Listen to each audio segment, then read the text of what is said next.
Hey, Vsauce! Michael here. In 2003, researchers did the measurements and found that Kansas is in fact literally flatter than a pancake. Of course, the Earth is not flat, the Earth is round. Otherwise, travelers would be falling off the edge all the time. Right? Wrong. If the Earth was not a ball shape, but was instead a flat disk, like this plate, well, with the right density and thickness, living in the middle could feel pretty normal.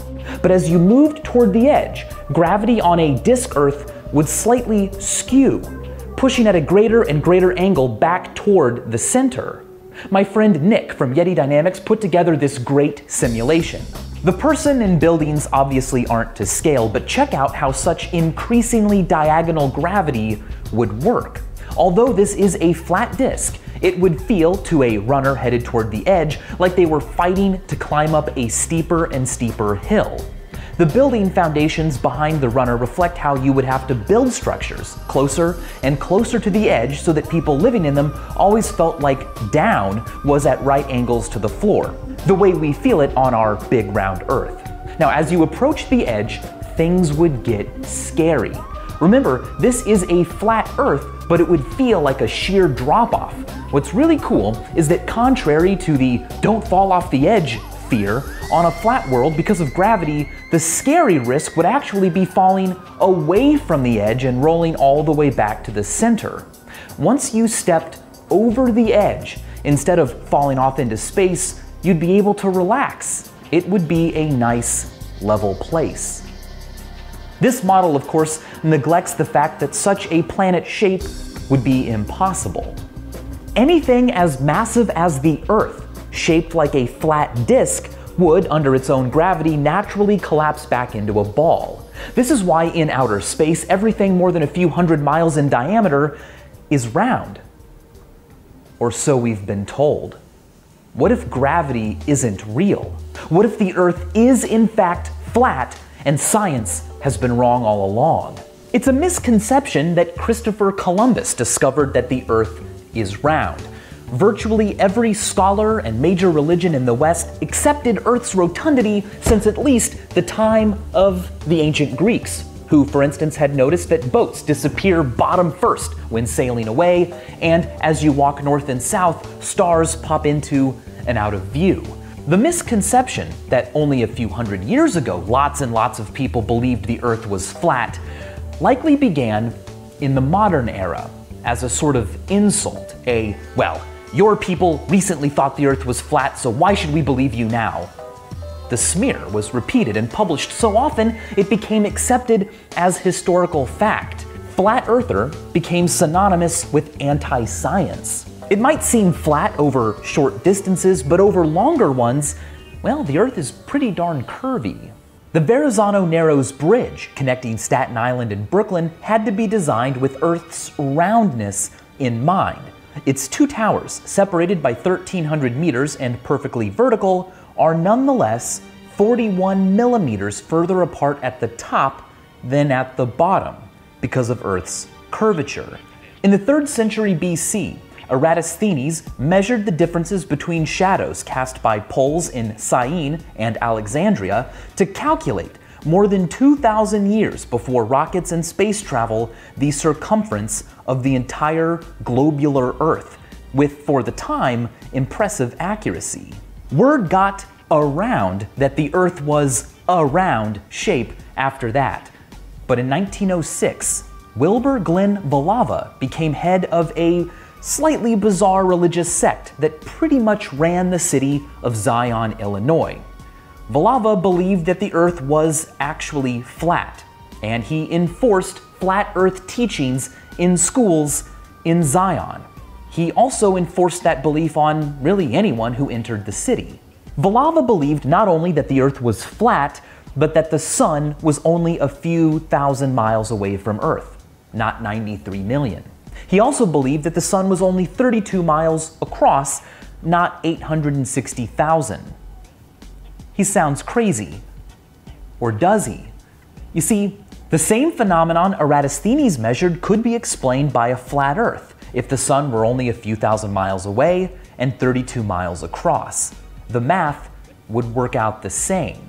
Today, with the power of the internet, modern-day flat earthers have picked up where Villava left off. They have quite good explanations for any evidence you throw at them that the Earth is round. Circumnavigation is really just a flat circle path. The round shadow Earth casts on the moon during a lunar eclipse could also be made by a flat disk. Time zones are caused by a spotlight sun. And remember how gravity would be totally different on a disc-shaped planet? Well, they argue that gravity as we know it simply doesn't exist. The flat disk of Earth is merely accelerating up at 9.8 meters per second.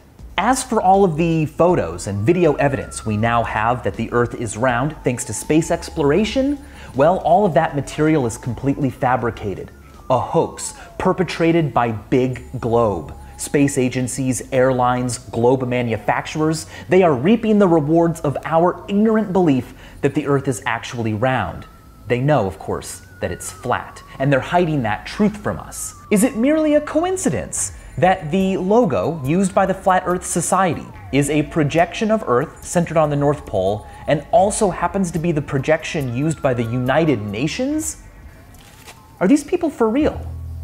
Probably not most of them, but this is the crux of Poe's law. An adage that states that at their extremes, parody of extremism and sincere extremism are difficult to distinguish. Although clever, flat Earth theories are predominantly ad hoc explanations, excuses made up on the spot that only address one issue and don't fit all the evidence. Science, of course, rejects a theory if a better one fits more of our observations, but why the egotistical obsession with our observations? A cosmic ray particle could use the very same scientific method we use and conclude that the Earth was in fact flat. You see, at speeds near the speed of light, time slows down and lengths contract. One way we know this is that unstable muons created in the upper atmosphere by the collision of cosmic rays with the atmosphere should mostly decay before reaching Earth's surface.